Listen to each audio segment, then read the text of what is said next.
Baik, Assalamualaikum warahmatullahi wabarakatuh. Pada video kedua ini, kita lanjutkan bahasan kita tentang SIM. Secara teori, pada yang sebelumnya sudah bahas tentang konsep sistem, informasi, dan manajemen, serta beberapa daripada infrastruktur pada SIM.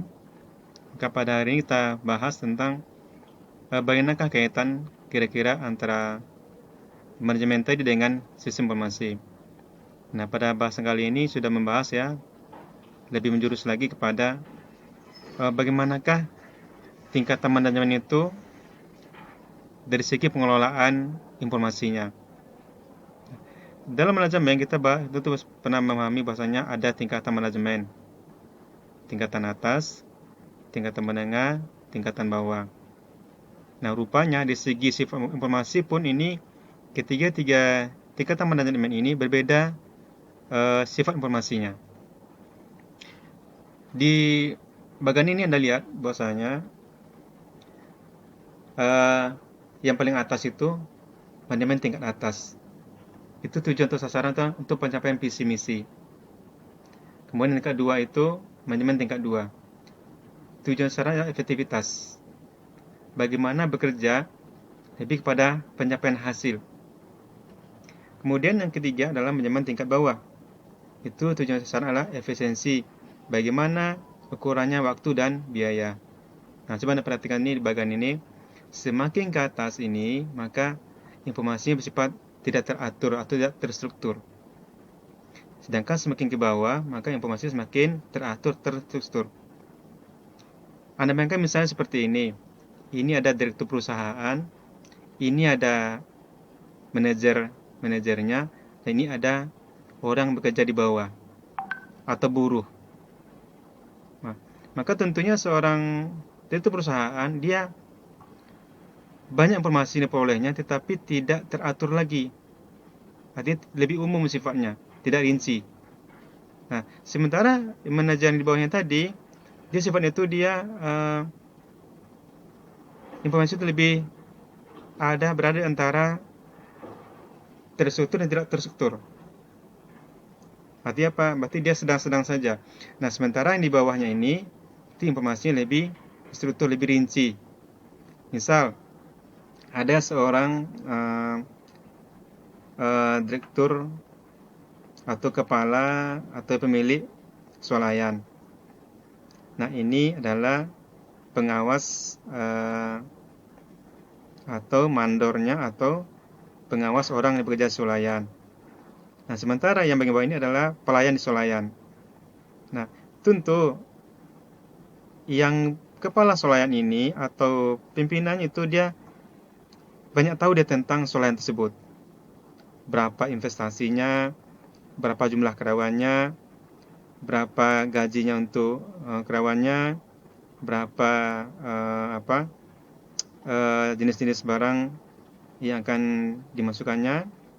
Nah, sementara yang di menengah ini dia informasi setengah-setengah dia atau sedang-sedang saja. Tetapi yang di bawah ini dia tidak banyak informasinya, tapi kalau dia tahu mendetail.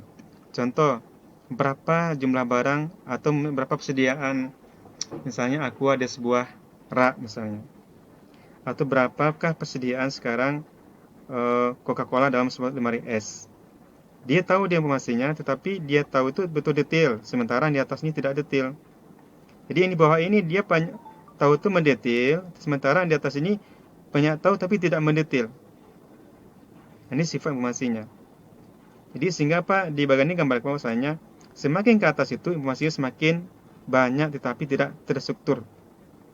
Semakin ke bawah informasinya semakin struktur tapi semakin sedikit jenis informasinya.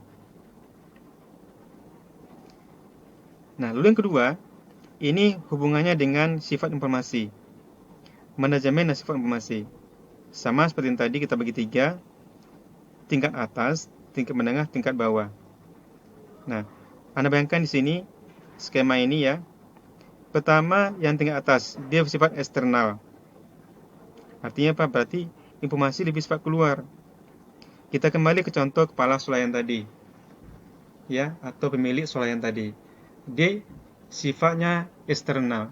Artinya apa? Dia tidak memikirkan lagi berapakah persediaan Coca-Cola di lemari esnya atau di raknya, tapi dia memikirkan bagaimanakah investasi ke depannya atau peluang-peluang usaha agar solanya tetap bertahan.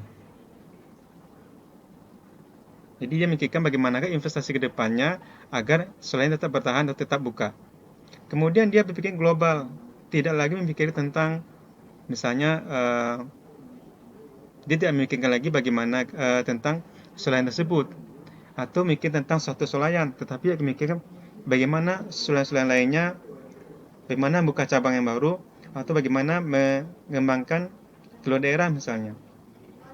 Kemudian dia jangka panjang pikirannya. Dia tidak lagi mikirkan barang-barang yang laku pada hari ini, tetapi dia mikirkan apa kira-kira peluang bisnis yang bisa dia rencanakan untuk masa depan perusahaannya. Nah, kemudian yang keempat, hal-hal pokok saja yang dipikirkan oleh dia. Tidak mikir lagi hal-hal yang lebih sifat umum atau rinci. Nah, kemudian ringkas informasinya, kemudian lebih ke masa depan, kemudian sesuai dengan kebutuhan. Nah, kita bandingkan dengan yang paling bawah, dia internal sifatnya. Internal artinya apa? Dia mikirkan bagi yang ke dalam saja. Ya, artinya kalau memang seorang dia berposisi sebagai pelayan di sebuah perusahaan itu atau di solayan itu, maka dimikirkan bagaimanakah pada hari ini orang banyak beli. Kemudian informasi itu parsial, ya, berbeda dengan global tadi. Informasi ini lebih pada parsial, ya. Dia hanya mengetahui tentang satu hal saja, tapi tidak banyak tahu, tapi begitu tahu dia mendetail. Kemudian ketiga, jangka pendek.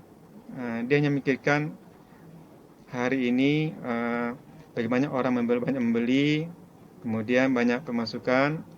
Dia tidak memikirkan kira-kira mau dibawa kemana selain ini agar tetap berkembang. Kemudian dia informasi lebih lengkap informasinya, tidak ringkas seperti yang atas tadi. Dia lengkap informasinya, tapi dia sedikit tapi lengkap dan rinci. Kemudian dia lebih orientasi pada masa lalu. Nah, kemudian dia periodik rutin. Jadi kalau seandainya memang swalayan itu dia bekerja bagian pelayanan, maka dia kerjanya ya melayani saja, melayani pembeli, itu saja kerjaannya. Tidak memikirkan bagaimanakah perusahaan ini atau swalayan ini akan di mana posisinya di tahun-tahun berikutnya. Nah, lalu bagaimana pemikiran atau informasi di antara yang di tengah-tengah ini? Maka berpikirnya sesuai dengan ini, berpikirnya di antara tingkat atas dengan tingkat bawah. Berpikirnya informasinya berada di antara tingkat atas dan tingkat bawah.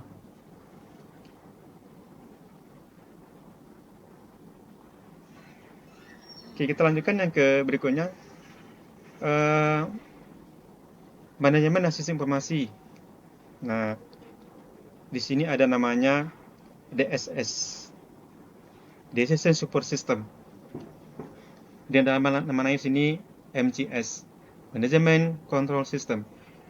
Kemudian terakhir namanya adalah Transaction Processing System.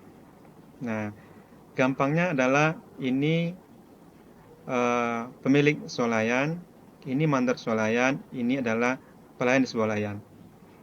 Nah, ini artinya DSS ini adalah sistem pendukung keputusan, sistem kontrol manajemen, kemudian sistem transaksi harian. Nah, jadi ini adalah manajemen tingkat atas bagaimana dia mengambil putusan. Jadi sistem yang masih gunakan adalah DSS. Berarti SIG atau SIM menggunakan bersifat SIM DSS. Bagaimana SIM tersebut mendukung dia mengambil keputusan. Kalau yang kedua ini gunakan SIM untuk mengontrol jalannya sistem. Nah, sementara yang terakhir ini adalah bagaimana transaksi hariannya. Seperti misalnya komputer yang digunakan untuk merekod atau mencatat jual beli harian misalnya dengan menggunakan barcode. Nah, berarti kan Situasinya hanya menggunakan untuk itu saja. Hanya untuk berapakah harga barang, kemudian berapakah uang yang tercatat di dalam mesinnya, kemudian berapakah jumlah beli pada hari ini. Nah, kemudian di atas ini mengontrol yang di bawah ini apakah berjalan atau tidak. Nah, sementara nanti untuk keputusan apakah selain itu beruntung atau rugi atau bisa kembangkan, maka disinilah keputusannya untuk mengambil keputusan yang paling atas. Oke. Kemudian manajemen berdasarkan teknologi informasi. Ya, sama tingkat atas, tingkat menengah, tingkat bawah. Nah, ini yang digunakan adalah teknologi internet, kemudian database. Jadi, pengetahuan tentang internet dan database. Ini teknologi yang digunakan. Kemudian, untuk tingkat menengah, itu menggunakan database dan JARCOM, jaringan komputer. Sementara yang di bawah itu adalah gunakan file processing standalone. Sama seperti tadi saya berikan contoh tadi, ini untuk pelayanan kasir, ini untuk mengontrol kasir, manajernya, ini untuk pemilik swalayan.